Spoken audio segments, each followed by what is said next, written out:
One been legendary, tell them nothing about the base ordinary. Don't size up with CVM, you know ready. Them not in a category. Listen, man, this is Bay C, and you're in tune to CVM. See it happen.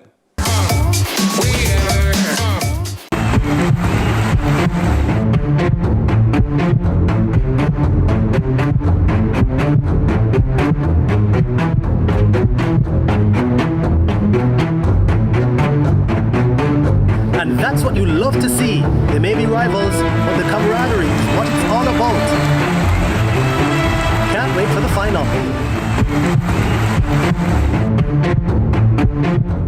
Need to estimate your duty?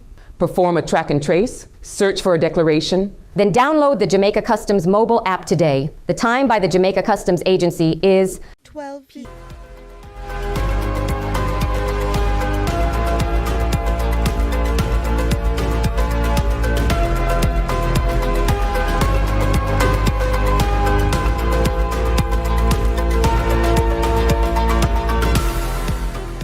Thanks for joining us for CVM News at Noon. It's Monday, December 15, 2025. I'm Amoy Harrod.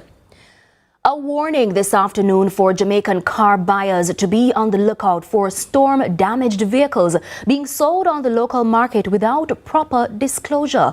According to President of the Consumers Intervention of Jamaica, Michael Diamond, some vehicles that were flooded during Hurricane Melissa are now being cleaned up and passed off as roadworthy. He adds that while there are car dealers carrying out unethical practices, many of these transactions are being carried out privately, often advertised as so-called migration sales, where sellers claim they're leaving the country and simply want to dispose of the vehicle quickly. If you're purchasing a vehicle and you're smelling something that is really off, it's very high fragrance in the vehicle, a lot of air freshener, and you want to take a closer look, because that's one of the first indicators is smell.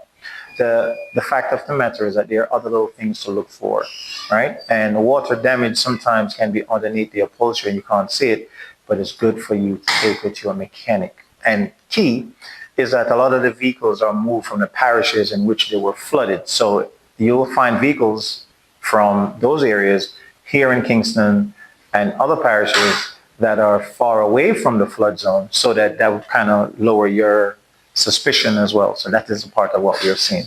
Christmas, holiday festive season, the silly season as it's called, we have to make sure that we are still vigilant as consumers and report any suspicious activities that you find, whether it be online or you see a vehicle on the roadside for sale, and when you call, the price is significantly lower than you expected, chances are that's one of those vehicles that were flooded. Meanwhile, as the Christmas season approaches, police are warning the public to be extra vigilant as criminals often take advantage of increased shopping activity. Digital Communications Team Lead at the Jamaica Constabulary Force, Assistant Superintendent Kayla Keane, says people should avoid clicking on suspicious links online, only use trusted websites, and avoid sharing personal or banking information. Shoppers are also being urged to remain alert and strategic while shopping in person. You can go to any police station of your choice once you have become the victim of a crime. But I want persons to be proactive too. Yes. You can go to the police station and check something. If it looks like it is not real, don't transfer your money and then check after. True. Be proactive. Check. That could save you literally millions of dollars. Yeah, no, we have a link. Exactly. And the thing about it is, people, when one crime can lead to several other crimes. Okay. So if I hack into your Instagram account, for example, I could compromise information that you share with someone online. Then I could get into your bank account. Yes. And then what they do, they make other people who are your friends victims of these crimes too. Because all your family and friends are So you're not just protecting yourself, right? You're protecting others.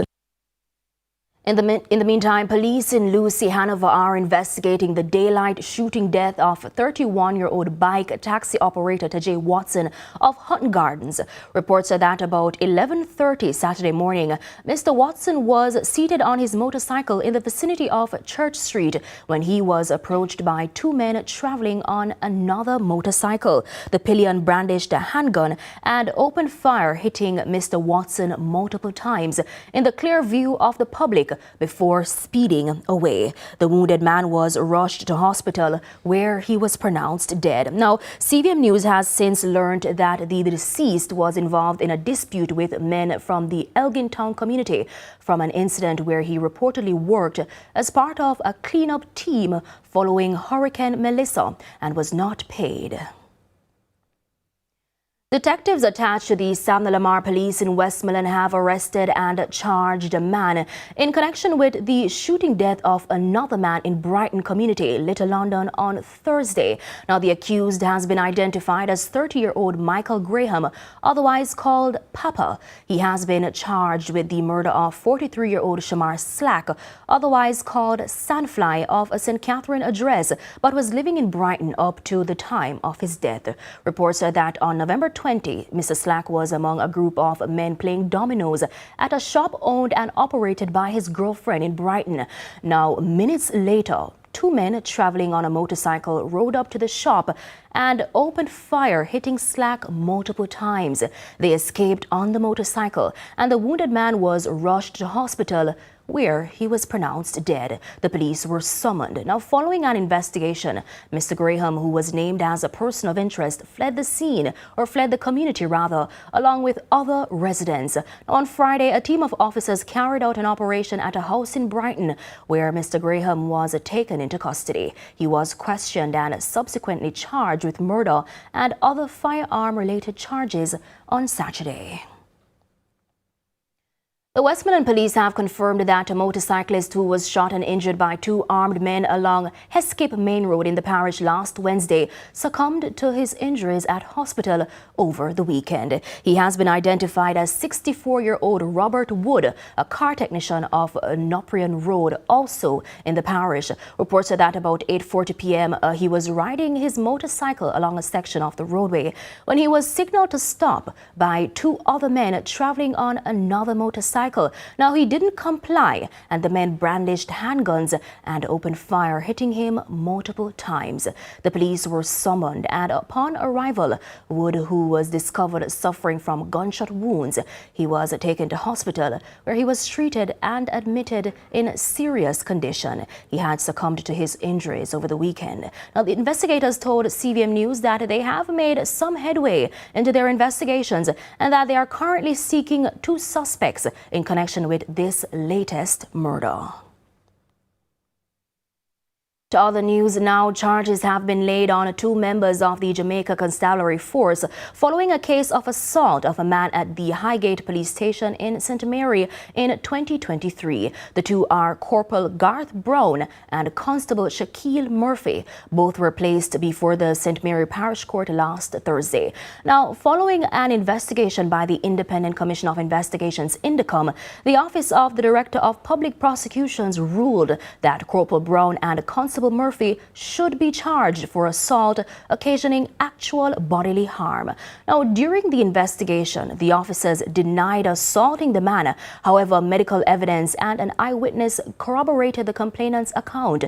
The allegation is that the complainant was hit in the face by the officers while handcuffed at the police station. He was subsequently granted bail and sought medical attention. During their court appearance, Corporal Brown and Constable Murphy were each granted bail in the sum of $200,000. Now, since January 24, 54 law enforcement officers have been charged in relation to incidents investigated by INDECOM, 28 officers in 2024 and a further 26 officers this year. Corporal Garth and Brown had previously been charged this year on September 17 for wounding with intent. Now, as 2025 comes to a close, Police Commissioner Dr. Kevin Blake is commending the sustained reduction in violent crime, writing in his latest Commissioner's Corner published in the weekly Force Orders. Commissioner Blake notes the JCF continues to suppress the murders. So far in 2025, Jamaica has recorded a 43% reduction in murders, a 32% reduction in shootings, and a 17% reduction in overall major crimes when compared with the same period last year. At this point in 2024, Jamaica had recorded more than 1,100 murders.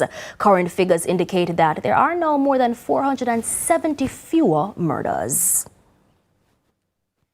Prime Minister Dr. Andrew Holness says that the government is committed to ensuring that persons living in the shelters at the Little London High School in Westmoreland are relocated in time for school to reopen in January. He says some persons will be able to find permanent solutions, while some will have to make transitional arrangements until permanent ones are available. The school is not a permanent solution for your situation. We must reopen the school come January. We are going to provide the solutions to you for you to be relocated from the school. Just over a month after Hurricane Melissa tore through sections of the island, signs of recovery are beginning to emerge. From damaged homes to disrupted livelihoods, residents are slowly rebuilding. Our senior reporter Nika Lewis has been on the ground since morning and now brings us an update from Santa Cruz in St. Elizabeth. Nika? The cacophony of daily life and commerce is once more returning to sections of St. Elizabeth. This is the Breadbasket Parish that was recently emptied after Hurricane Melissa tore through sections of this parish, ripping through Westmoreland and exiting the island. Of course, Christmas is one of the times where people from near and far gather with their families to celebrate. And as you can see behind us, signs of the times indicating normality is shortly on its way.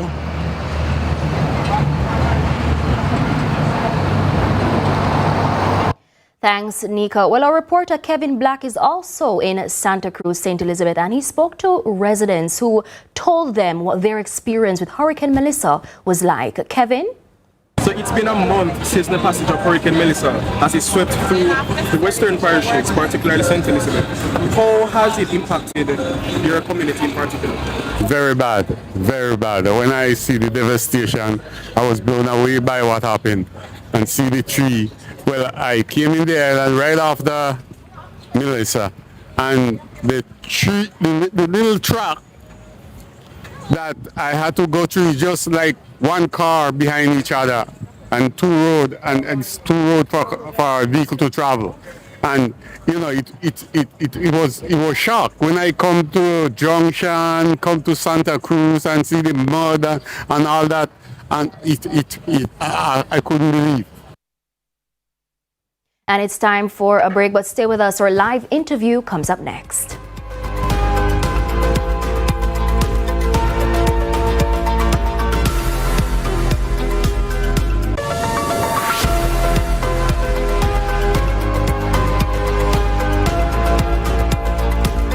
It's the Quartz Pre-Heroes Day Sale, October 10 and 11, with up to 50% off store-wide. Get a TCL 43-inch Smart TV for $39,999, or a Sierra King or Queen bed frame for $69,999. Massive doorbuster deals from 8 to 10 a.m. each day, including a Mazatec 9 cubic feet refrigerator for $49,999. Enjoy 30% off credit purchases on 24 months and over. Don't miss Quartz's Pre-Heroes Day Sale, October 10 and 11, with up to 50% off. Conditions apply. It's the Chris and Charles Merry Money Mania loan promotion. This Christmas, borrow big and win bigger. Get $1.5 million or $2 million in loans at special reduced rates, plus a chance to win your share of $1 million. And new customers get double entries. The promotion runs from October 15 and is now extended to January 30, 2026. Visit any Chris and Charles branch or chrisandcharles.com for details. Chris and Charles, making life merry again. Conditions apply. Authorized under Section 58.3 of the Betting, Gaming and Lotteries Act. Here's another tip from Hawkeye to help you secure the season. During the holiday season, events, whether at work or with family, tend to bring together large groups of people, often in unfamiliar or open spaces. One smart way to keep things safe is by having Hawkeye trained security personnel on site. Our guards can help manage entry points, monitor for unusual activity, and assist in emergencies, all while maintaining a calm and welcoming environment. Even for smaller gatherings, having someone focused on safety allows hosts to enjoy the event without worrying about logistics or unexpected disruptions. It's a simple step that can make a big difference in ensuring everyone feels secure and protected. This has been your Secure the Season tip from Hawkeye.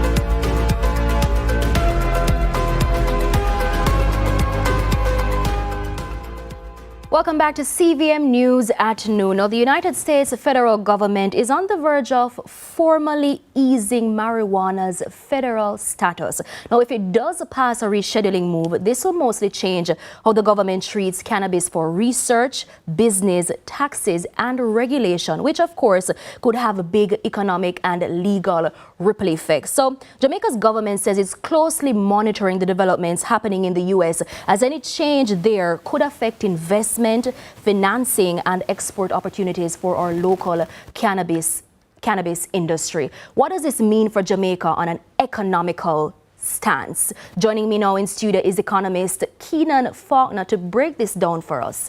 Keenan, afternoon, first of all. Thanks for having me. Sure. Talk to us about what a move like this, a reform like this in the U.S. could mean for us here in Jamaica, where economy is concerned. Well, it's definitely a positive development. I mean, first and foremost, it sends a signal. And, the international markets, financial markets, capital markets, they look for signals like that. In the past, the main problem that we have had as it relates to the cannabis industry is corresponding banking relationships. So that stigma that's associated with cannabis traditionally because of its status in law has tended to hinder business relationships. So, they are hesitant to interact with companies where the proceeds of the business activities are derived from something that was thought to be traditionally illegal. So now, when you open up this opportunity via, the executive order that is expected to be signed by President Trump, then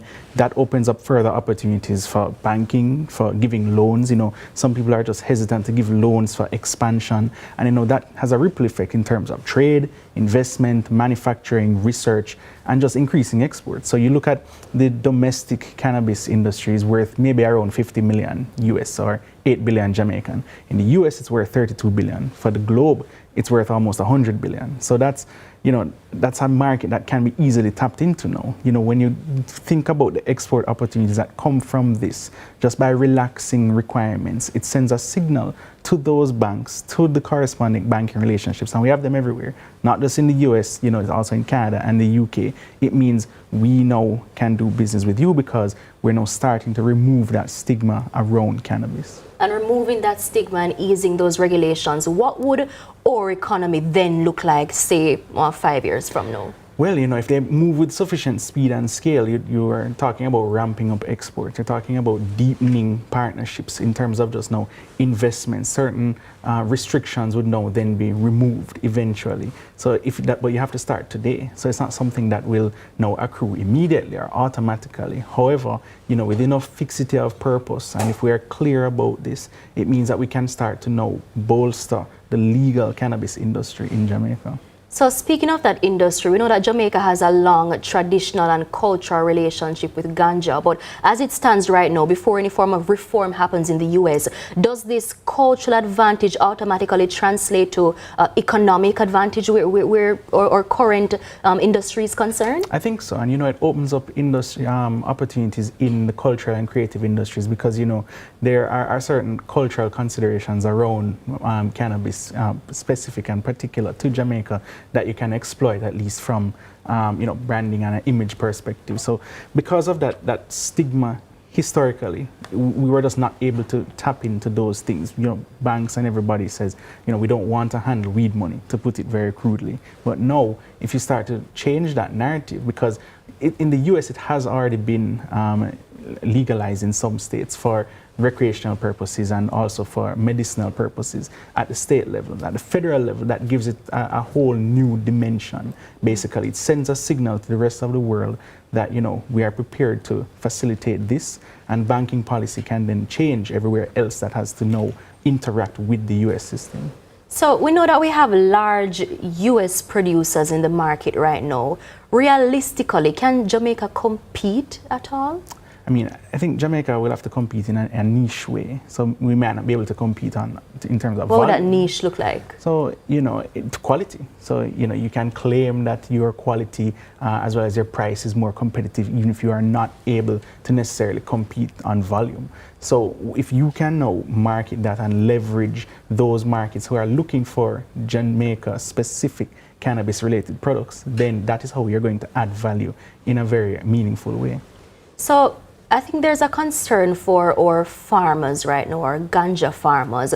How exactly can we protect these farmers while ensuring that, you know, we're growing a modern and regulated industry? So I think, you know, the legislative framework, the policy framework now has to move in lockstep with developments like this. So, you know, obviously in 2015, when the big step was taken to decriminalize marijuana, that was a big step. So, but that's 11 years ago almost. So now I think the government has to be proactive about developing that sort of regulatory framework and making it more agile so that it can evolve.